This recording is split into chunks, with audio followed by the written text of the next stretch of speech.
Okay, so let's just get right into it. One of the first things we're going to talk about is, and the reason I asked about competition is peaking. Can you all hear me? Yep. Okay. So the difference between peaking and your weekly training. With the peaking, your programming starts with high volume and low intensity at the beginning, and as the training plan goes on, the volume will reduce and the intensity will increase. If you go down a little bit, it says intensity is the weight and your volume is the number of sets and reps. So in the beginning, you're going to be doing more volume, so you're doing more sets and reps. If you go on to this page here with the 5-week peaking numbers on the front, as you see there, in week 1, you're going to do a 5-rep max, so that's more volume. Week 2, you're going to do a 3-rep max, so your volume decreases, your intensity increases. Intensity is your weight. And as you progress towards your competition or your peaking day, you're going down into a 1-rep max. So again, that's 100% intensity with very low volume. So on those days, when you're approaching a competition, you're doing sets of 1 and 2 all the way up. You're not going to do 5 sets of 10, 3 sets of 5, etc., etc. You're going to do maybe 1 or 2 sets of 10 to get warmed up. You're going to go straight into singles and doubles all the way up to your max. You want to make sure that you're preserving as much energy as you can for that max attempt. If you're doing 5s and 6s and 8s as you're working up, you're going to be burning a lot of energy that you don't really need to because your goal is a 1-rep max. Now, yep. Sorry, I missed that first part where, like, when you're building up the first few sets. The first few sets. So, for example, what would be your deadlift max? My deadlift max is approximate 380. 380. Okay, so you would do 185 or 135 for 10, 185 for 10, 250 for 2, 275 for 1, 315, 350, 365, 385, all for 1. So yeah, so it's really just your first, second, and third set where you're doing like 10, 10, maybe like 3 or 4, and then singles all the way up. That makes sense? Yeah. Okay. Typically, depending on where your max is, you're going to want to make probably 20 to 40 pound jumps as you start approaching. So if your max was 385, let's say, once you get to 300, you're going to go 300, you're going to go maybe 320, 340, 360, 380, because if your max is 385, your last warm-up set will be 5 pounds less than your previous max, and then you go for a new personal best of 390, 395. That makes sense? Okay. Now, when we're in our weekly training, so if you go to the very last page, you see where it says max effort squat. So our training program is based around Westside Barbell. If you're familiar with Westside Barbell, they have max effort days, dynamic effort, and then repetition. Basically, all the main lifts, your squat, your bench, and your deadlift, you're more or less going to be doing a max effort lift every time. Now, you don't really want to be doing a 1-rep max 2 days in a row. So on a Tuesday, if you squat, and you go for a 1-rep max, you don't want to go for a 1-rep max on Saturday on your deadlift. If you do that too often, you're going to burn out. So if you do a 1-rep max on a Tuesday, on the Saturday for deadlift, you're going to maybe do a 3 or a 5-rep max. So you're still giving 100%, but you're not accumulating 100% fatigue, if that makes sense. And vice versa. So if you're going to be doing like a 5-rep max on squat on Tuesday, you can go for a 1-rep max on deadlift on Saturday. On our program, we have a close grip bench on Monday and a competition bench on Friday. Same thing. So if you max out 1 rep on Monday, on Friday you're going to go for a 3 to 5 rep max, and vice versa. Okay, but we'll save that for another day. It says any questions? Nope. It says weekly training consists of varying the main movement every 3 weeks. Box squat, safety squat, front squat, high bar, low bar. So if you go onto the last page again, you'll see it says under workout, max effort squat. So you're going to choose from the bottom here, right, where you have these different exercises, and you're going to do them for 2 weeks in a row. So let's say you're doing your high bar. You're gonna do your high bar squat. You're gonna do it 2 weeks in a row, and then on the third week you're gonna switch to maybe a front squat for the next 2 weeks. And then after 2 weeks of that, you're gonna switch to maybe box squats. Once you pick like 4 or 5 exercises to rotate through, that will take you on either an 8 or a 10 week cycle or a 10-week program, and then you go back to the first exercise you did. So I just said high bar was the first one. So after you've gone through all of them, you go back to high bar, and now you're going to try and lift more than you did when you did it previously. So the way that that program is set up and the way that our program is set up is that the principles of Westside is that your body will adapt after 3 weeks of doing the same exercise. So you want to consistently vary it. Now, that's not to say that's the only way to train. There's a lot of people who train on a linear method where they have low bar squat for 8 weeks in a row, but their intensities are varying. So they're going to maybe do 3 sets of 5 1 week, 3 sets of 3 the other week, and maybe their accessory work is going to be box squats, front squats, and all that additional stuff. Again, it's not right or wrong. This is just what we prefer to do. We prefer to max out on a different movement each week, basically, every third week.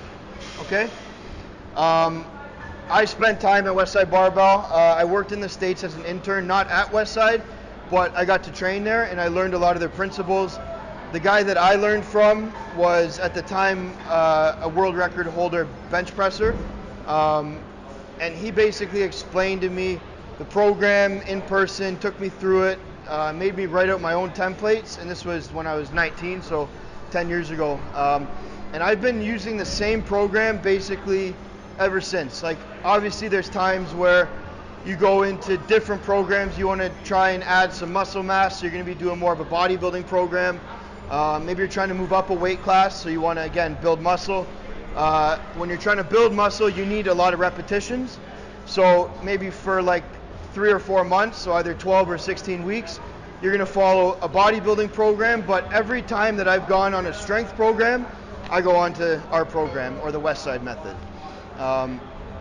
It works really well, and it's interesting because you can add chains, you can add bands, you can add, when you're doing deadlifts, you can do block pulls. You're not always off the floor.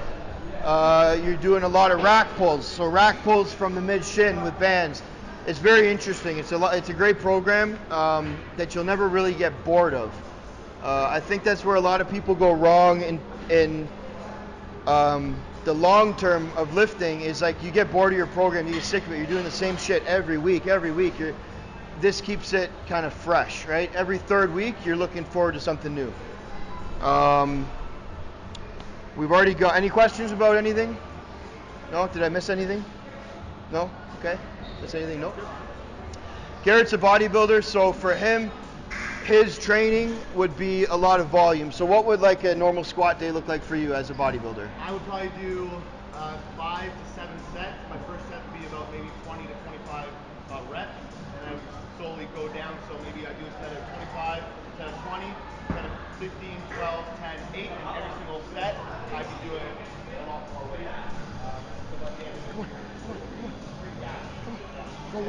Go. Bodybuilding program, powerlifting program, your muscles are sore as hell, but when you're doing powerlifting, you're just weak. Your central nervous system is just shot after you lift those heavy lifts. Yeah. So difference between, obviously his goal is muscle building, our goal is strength. Different programs, okay? If you haven't met my dog, this is Bo. He's very nervous, but he loves it. Okay, high bar versus low bar. In case you don't know what we're talking about, high bar is placed on your traps, low bar is on your rear delts. I'll give you can probably see in the mirror. I'll do high bar first. Okay, so it's right up on your traps. You're going to be a little bit more upright when you squat, kind of like an Olympic lifter, okay? If you ever watch the Olympics and stuff, those guys, they're very up and down, right? Their knees are coming forward, they're a little bit more narrow stance. Power lifters tend to be a little bit wider with a low bar squat. So low bar now will be right about there. It's a little tough. I tore my pec 4 months ago. So, like, anyways, right about there. So low bar, right, you see in the mirror, versus high bar. Okay, high bar, I'll put it along low bar. Low bar, you're gonna be a bit wider stance on your squat, and a little bit more forward as well. Okay? Yep. How does the back position change, high bar versus Low bar, you'll be a little bit more forward. You'll typically see people a little bit more like that. So that's where if you're falling forward, you want to drive your head up, and that's going to help you push through the bar.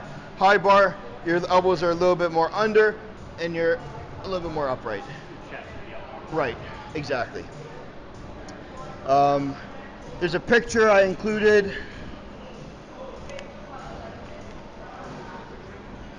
Okay.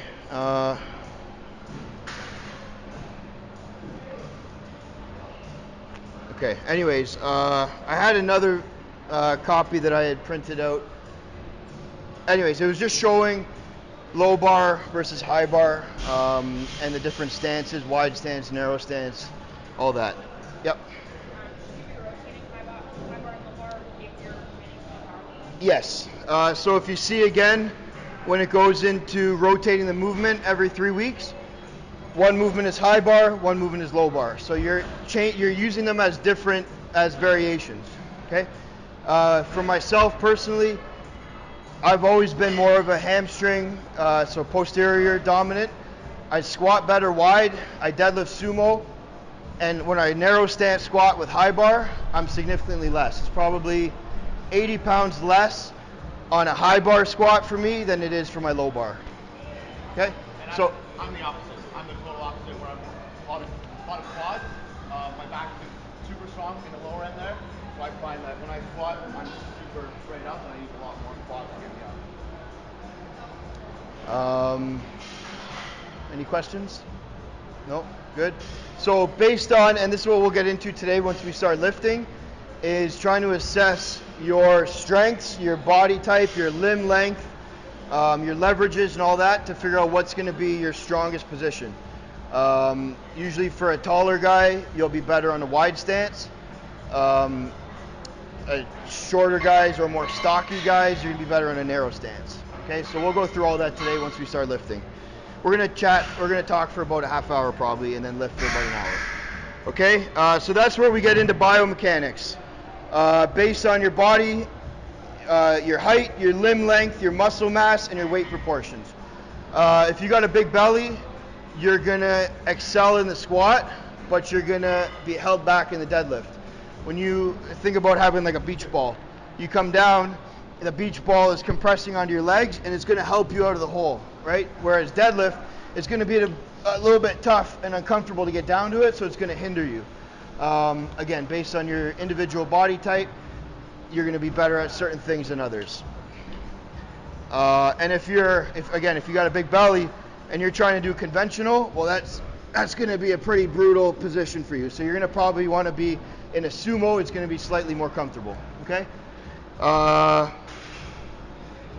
Belt position. This is another one that is, again, very individual. I assume everybody's worn a belt or wears a belt when they train. I think if you're training for strength, you should always put your belt on. Somewhere around 70%. Belt's going to help you lift more, which is going to in turn stimulate more muscle fibers. More weight is going to equal more damage to the muscle, which means you're going to grow faster, so you may as well use a belt. Unless your weakness is your core, and then you're going to train beltless for about 4 months, 3 to 4 months, bring up your core strength if that's what's holding you back, and then you're going to go back to using a belt. Okay?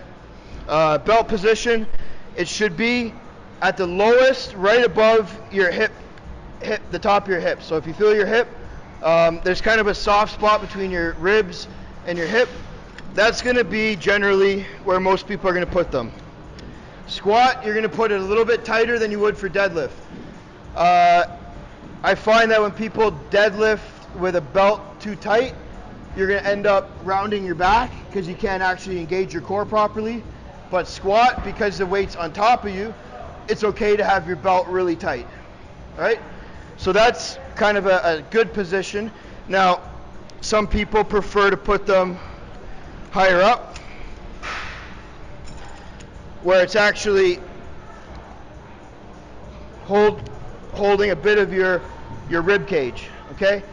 And what that's going to do, if you fall forward in a squat, it's going to help you maintain tightness a little bit better if you dump it forward, okay?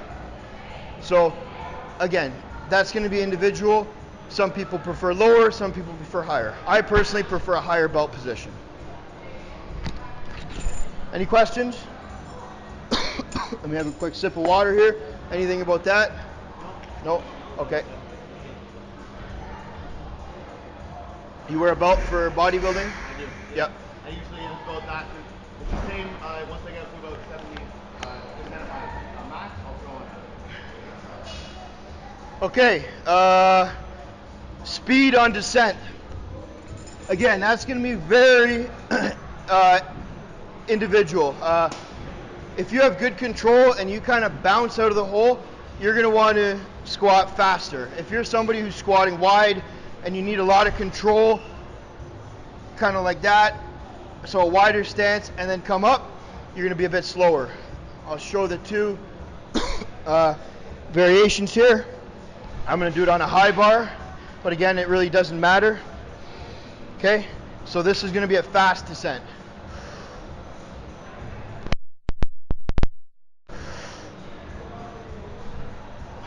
So you kind of bounce a little bit. Now a slow descent.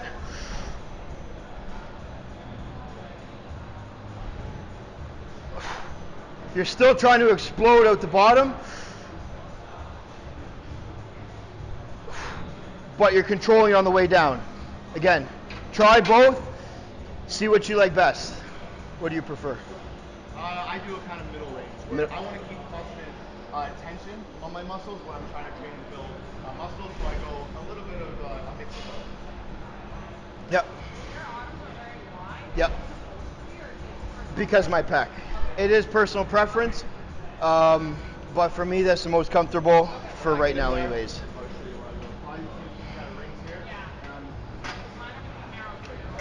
As you get more low, you're probably going to go a little wider.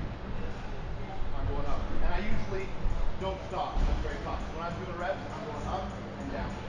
So I want to keep constant tension. Time under tension to recruit more muscle fibers. So the grip depends on whether you're doing high or low bar, right? High, low bar, wherever you're comfortable. Jeff, how do you squat? Narrow or wide? Oh, my hands. Your hands, yeah. I'm just, like Derek said, he's right on the rings. I'm maybe this far inside. Okay. So that's probably going to be where most people are going to grab it. Maybe pinkies on the rings. Again, like I said, because of injuries and stuff, for me that's more comfortable. And also, too, you probably saw that my hands were not fully gripping it.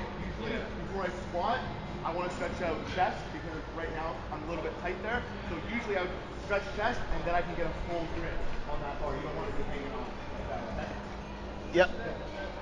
Does it matter like full grip versus like a false grip or? Everybody is again different. I believe that if you want to put the most power through the bar, squeeze the shit out of it, right? Grab it really tight. Once you grab the bar, you're not letting go, right? You'll see some people on, again, there's some very experienced lifters. I don't know if you guys know who Ben Pollock is on Instagram, and he grips it really weird. Like he does this weird thing with his fingers, and his wrists are way back, so he's like not even really holding it. But I think he's so advanced that he can get away with that. But for the majority of us, we just got to squeeze the bar tight and push as hard as we can. Maybe his traps are just huge. Yeah, and he's a freak. Yeah. Yeah. What's the reason for exploding out full versus slow descent? Again, Training. individual, timing, a lot of timing. The best way to explain it in a bench press with your timing is when the bar is coming down, when you're about an inch off your chest, you're gonna release and explode. So same with a squat. So some people, for me, I lose all my tightness if I just drop into it. You'll see my lower back will, but if I go a little bit slower, a little bit wider, it allows me to maintain position much better, and then I explode out better. Instead of coming up slow. Right. Oh, so, oh, you mean That's what I mean. exploding up? Yeah. You always want to push as hard as you can. Yeah. If you're slow, it's going to make the lift that much harder. All of your warm-up sets should be at 100%. So even with an empty bar with 135, 225, whatever your warm-ups are, you want to explode everything as fast as you can. Okay? Simone's been training for her first meet. I've been helping her and coaching her a little bit. And one of the things with her deadlift, she's great off the floor, but then she's slow at the top. And in order to really get your lockout to be strong, you want to explode off the floor and explode all the way through. So again, I think if you're pushing 100%, you're going to be faster. It's going to make the lift easier. Did that answer your question? Yeah. Okay. Any other questions? Anything I missed? Nope. Nope. Okay, proper depth. This is a big one. If you're planning on competing in powerlifting, or if you're not, you should always be squatting to proper depth. Proper depth is your hip crease below the top of your knee. Okay? So it's very low. Different federations are going to be, again, this is talking about powerlifting. Some are more lenient and some are very strict. I've competed in federations where if you look pretty good, like you look like you're breaking parallel, they're going to give it to you. And then when I went to, I competed a couple years ago at USA Nationals, and it was like, you felt like you were squatting under the floor. It was so deep, and almost everybody missed their first attempt because of depth. The judging was so strict. So always go deeper than you think you should. This is what it's going to look like.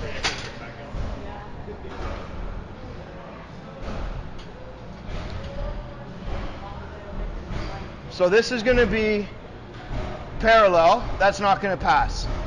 That's going to pass. Okay? I'll turn sideways for you guys. Okay? That would be about parallel. That's proper depth.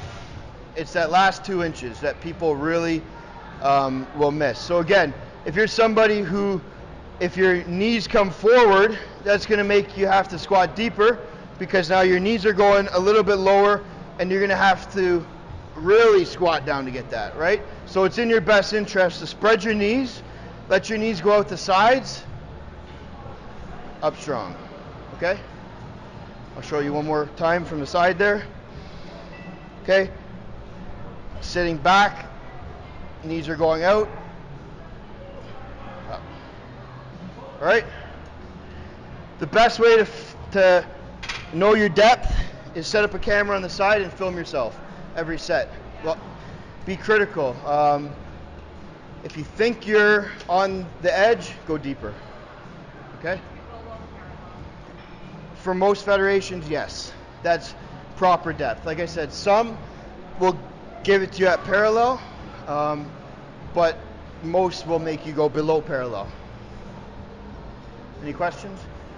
Bodybuilding, they have no standards. They don't do a squat in competition, so there's no standard for it. Typically, he's going to be stopping just above parallel to keep your quads engaged, right? Yeah. And then obviously if you go down a little bit lower, that's going to activate a lot more hamstrings. So if you're looking to build your hamstrings, you may want to squat the full range motion. How's our time? To keep your knees healthy, I find squatting all the way down, as to drastically say, it's better for that. Okay. Yep.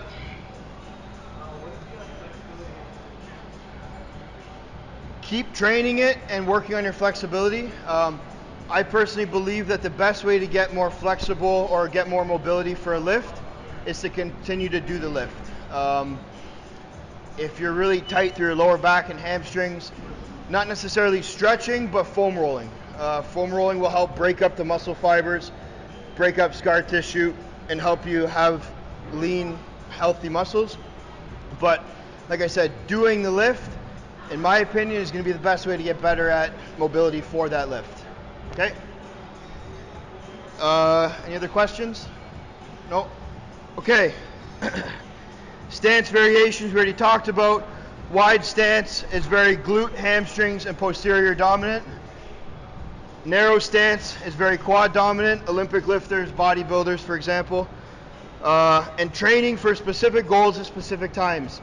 So identifying your weaknesses. If you find that your quads are underdeveloped, or having, like, let's say you can only front squat 135, but you can back squat 350, you know you have a imbalance, right? You have a weakness. So you're going to switch your training to a narrow stance to bring up your quads and bring up that weakness. Okay? One of the big things about Westside in our program is you're always addressing your weaknesses, attacking your weaknesses, bringing them up. The main lift is only about 30 to 40% of the whole program. The other 60 to 70% is all your accessory work to bring up your main lift. Okay? We'll whip through this other stuff and then we'll get into training. Yep. How do you assess what your weaknesses are? Like, how do you benchmark that? Like I said, so if you can front squat 135 and it's heavy and it's hard, but you can back squat a whole lot, you have a weakness in your quads. If your sumo deadlift is very weak compared to your conventional deadlift, you're probably weak in your hamstrings and glutes. What ratios do you use to say this is good or this is not good? There's no kind of one size fits all. That's where you could send, like, feel free to send me, if you're at the end of this, I'll give you all a card. You could send me your video or send me your and I can say, I think based on this, if you're coming here and your hips are shooting up, well, your back is weak, so now you need to bring up your back. So addressing weaknesses based on how your form looks at like 85% and above. Everything looks good at a low weight, so start to assess yourself, like I said, about 85% and above, and do a lot of reading. There's so much free information on the internet. Again, Westside Barbell, Elite FTS, Juggernaut, our website, we have a lot of good articles and stuff to help address weaknesses, and that goes for anything. So bench press. If you have a trouble pushing a bench off of your chest, you're going to want to train your back more. It's kind of counterintuitive, but you're probably losing your tightness and you're caving, so you can't really get that push. But if you can maintain your tightness better, it's going to help you push. Again, there's a lot of information on the internet, or you can work with a coach. We're all coaches, and I'm happy to, you send me a video, I'm going to send you a text back and let you know what I think. There's no charge or anything. We want people who come to Torque or that are here for seminars to be successful, that you talk highly about it to your friends, and then maybe your friends will hire us. So that's our principle.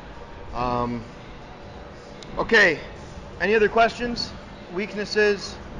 One of the number one weaknesses that I find is core. So make sure you're training your core.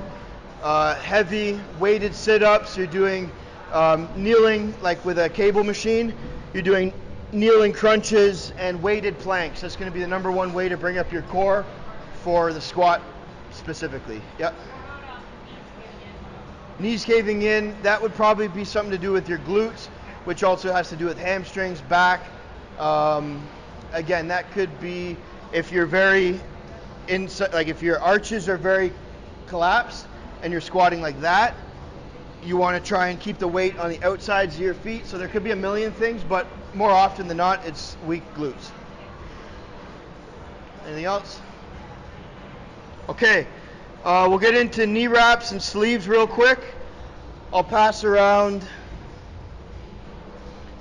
a sleeve, a knee wrap, and a strap, and I'll show you, actually I'll hold on to the strap.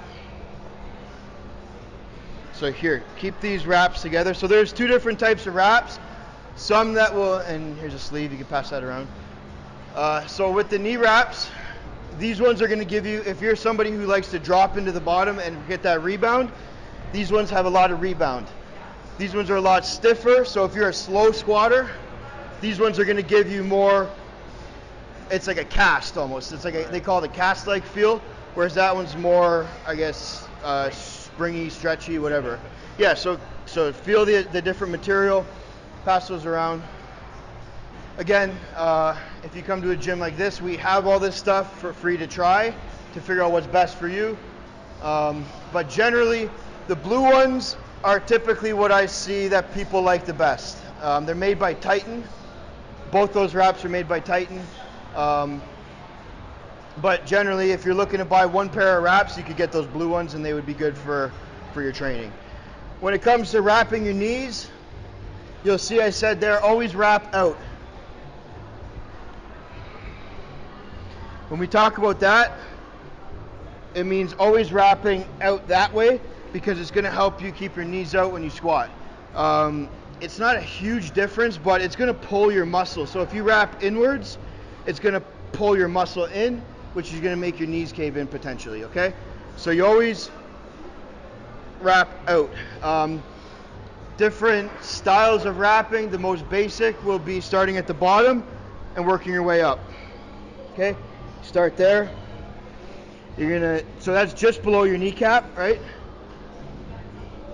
Once you make that first one through, you're gonna wrap it halfway all the way up. You can see my leg is straight, my leg's not bent, okay? I'm not flexing, I'm just kind of loosely sitting there.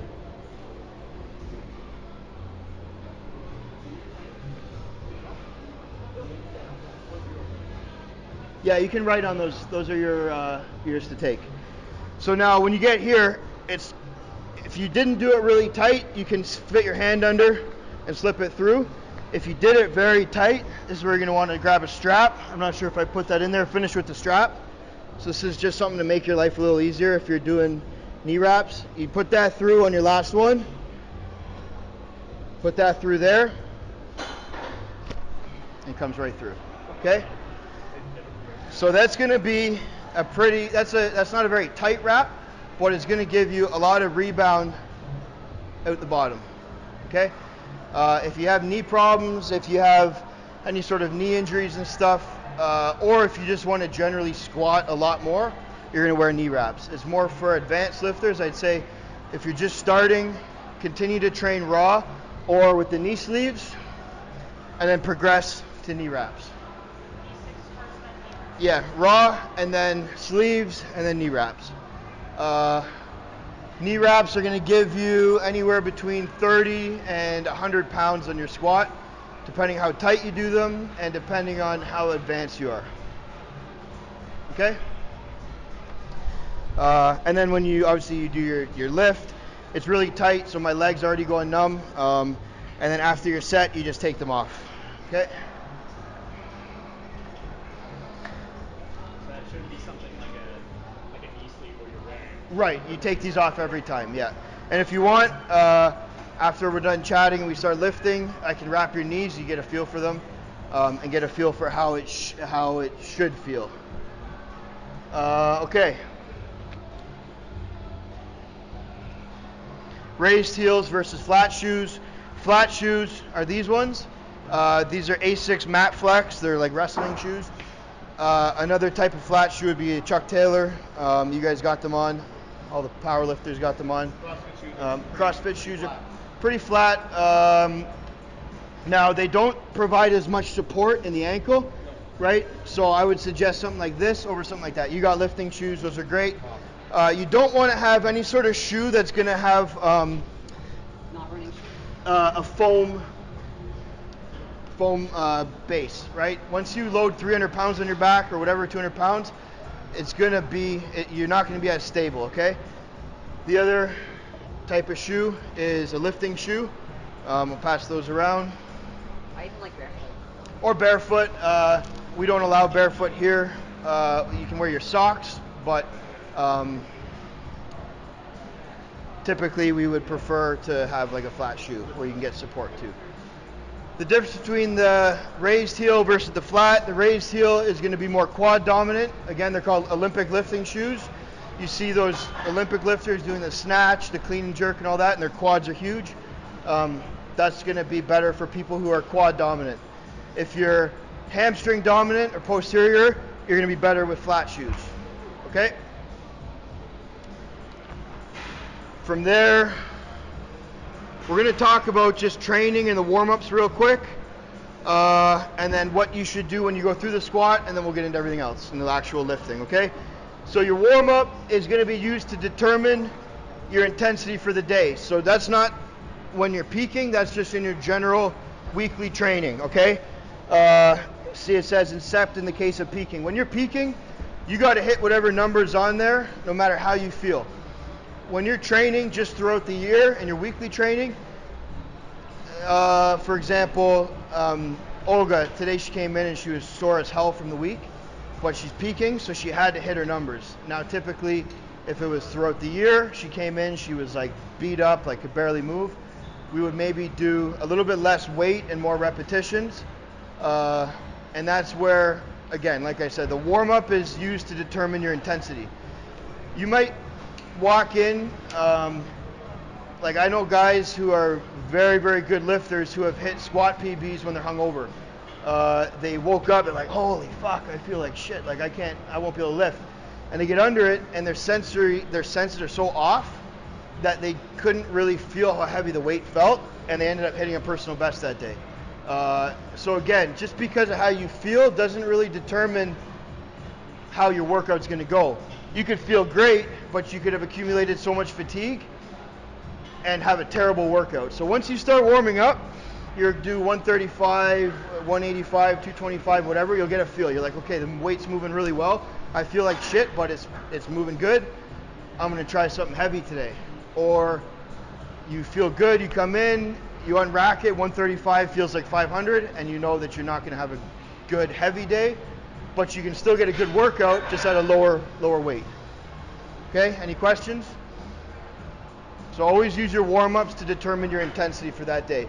We don't really, I know there's a lot of coaches who work with clients and they'll prescribe weights every week. You got to hit 70% for a 3x5.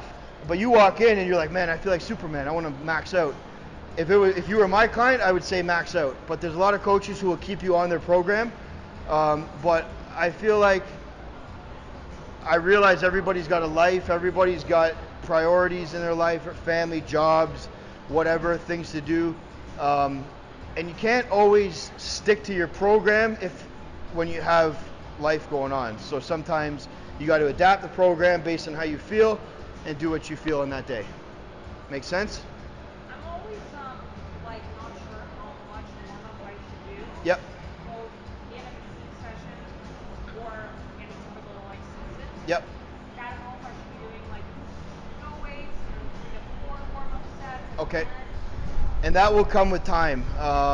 It'll come with experience. I think as you peak and as you start hitting bigger numbers, you start having numbers in your head that you want to hit, you'll find better ways for you to move up. So for me personally, if I'm going for a deadlift max, I'm going to do bigger jumps with singles all the way up. Whereas Garrett's client Grace, she's got to do very small jumps and like a million reps going up. Oh, here's Grace. In order to hit her top set, right? So again, everybody's different, and what works for her won't work for me. What works for me won't. But you'll learn that as you train more. And try both. So you come in and you want to hit a 250 deadlift today. Do 135, 155, 190, 225, 250, and see if you hit it. Next time you come in, do smaller jumps and more sets and see if you felt better, right? So there's no right or wrong. You got to try both. And when it comes to, on that note, when it comes to wide stance squatting versus narrow versus high bar, low bar, you got to do all of it. Sumo deadlifts, conventional deadlifts. To be well-rounded, you got to address it. Today, she was talking about her accessory work, and I think you didn't want to, or you said you suck at sumo, and that's probably what she should be doing, right? You always attack your weaknesses, okay? Any questions? Good. Okay, let's start lifting. What we'll do is, so we're gonna set up all these different variations: chains, bands, and reverse bands, box squat, pin squat, good mornings front squats. Okay, so we're gonna get that rack, this rack. Maybe we'll bring, the rack on the other side. We'll bring it over there. So we'll get 4, or we can use this one as well. 1, 2, 3, 4. We're gonna use all 4 racks here. And again, set up box squats there, chains here, safety bar squat here, and maybe we'll put bands and stuff as well. Okay, so if you guys want to just do a quick warm up, leg extension, hamstring curl, leg press, body weight squat, give us 5 minutes to get set up, and then we'll just cycle through everything. We'll actually address your personal leverages and your body type and help you figure out what's going to be the best stance. Cool? All right.